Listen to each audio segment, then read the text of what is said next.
অবশেষে সীমিত পরিসরে চালু হলো ইন্টারনেট সেবা। তবে প্রাথমিকভাবে শুধু ব্রডব্যান্ড সেবা চালু হচ্ছে, পুরোপুরি বন্ধ আছে মোবাইল ইন্টারনেট পরিষেবা। মঙ্গলবার রাত 9টার পর থেকে রাজধানীর কোথাও কোথাও পরীক্ষামূলক ব্রডব্যান্ড ইন্টারনেট মিলছে। ইন্টারনেট ফিরলেও এখনই মিলবে না ফেসবুক, ইউটিউব সহ বিভিন্ন সোশ্যাল মিডিয়া প্ল্যাটফর্ম ব্যবহারের সুবিধা। এ নিয়ে মিশ্র প্রতিক্রিয়া ব্যবহারকারীদের মাঝে। 5 দিন পর ফিরে আসা ইন্টারনেট পরিস্থিতি কেমন ছিল তা জানাচ্ছেন মহিউদ্দিন মধু। এ যেন মরুর বুকে এক ফোঁটা জল। মঙ্গলবার রাতে ইন্টারনেট সেবার স্থায়িত্ব যেন সেই উপমার কথাই মনে করিয়ে দিচ্ছিল। সফটওয়্যার ইঞ্জিনিয়ার নাহিদ 2011 সাল থেকে কর্মব্যস্ত ক্যারিয়ার পার করলেও সম্প্রতি হোঁচট খেয়েছেন। বিদেশি নিয়োগদাতার সাথে যোগাযোগের একমাত্র মাধ্যম ইন্টারনেট। আচমকা তা বিচ্ছিন্ন হওয়ায় বিপাকে উভয় পক্ষ। অফিস জানে না কি হয়েছে নাহিদের। 5 দিন পর ইন্টারনেট ফিরল, তবে তা স্রেফ 10 মিনিটের জন্য। রাতভর ফের বিচ্ছিন্ন যোগাযোগ।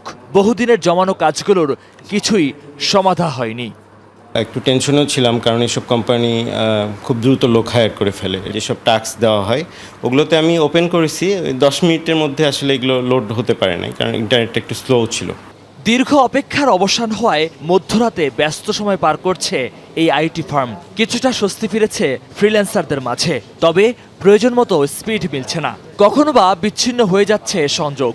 তাই শঙ্কা নিয়েই প্রতিষ্ঠানের সবাই যতটা সম্ভব চালিয়ে যাচ্ছেন কাজ। এমন পরিস্থিতি প্রায় সবগুলো আইটি ফার্মেই। আমাদের এখন পর্যন্ত বেশ কিছু সাইট চেক করা বাকি আছে, যেগুলো আমরা করছি।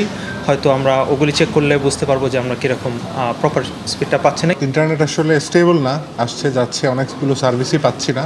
বারবার বিট ফল করছে, তো সো বারবার ডিসকানেক্টেড হয়ে যাচ্ছে, বাট স্টিল আবার আমরা চেষ্টা করছি ম্যানুয়ালি। সংযোগ ফেরায় কিছুটা হলেও স্বস্তি ফিরেছে তথ্য প্রযুক্তির এই খাতে। আইটি ফার্মের কর্ণধাররা বলছেন অন্তত বহির্বিশ্বের ক্লায়েন্টদের সাথে যোগাযোগ রক্ষা করতে পারছেন।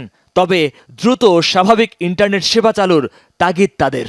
যতটুকুই পাচ্ছি আসলে আমরা ততটুকু দিয়ে এগিয়ে নিয়ে যাচ্ছি, চেষ্টা করছি।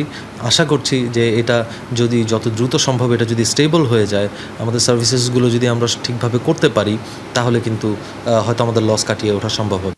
ব্রডব্যান্ড ইন্টারনেট পরিষেবায় আপাতত অগ্রাধিকার পাচ্ছে আর্থিক প্রতিষ্ঠান, বন্দর, কূটনৈতিক পাড়া, সরকারি ডিজিটাল পরিষেবা পরিচালনাকারী প্রতিষ্ঠান ও সংবাদ মাধ্যম। 10টা থেকে হচ্ছে গিয়ে আমরা কিছু ওয়েবসাইটের ঢুকতে পেরেছি, কিন্তু আরও কিছু নিউজ পোর্টালে হচ্ছে গিয়ে যমুনা টিভি সহ আরও বেশ কিছু নিউজ পোর্টালে হচ্ছে গিয়ে আমরা ঢুকতে পারতেছি। একটু স্লো, স্বাভাবিক আগের চেয়ে তুলনামূলক গতিতে। তবে রাজধানীর অধিকাংশ জায়গায় ইন্টারনেটের অস্তিত্ব ছিল অনেকটা বজ্র ছোঁয়ার মতো। মহিউদ্দিন মধু, যমুনা নিউজ, ঢাকা।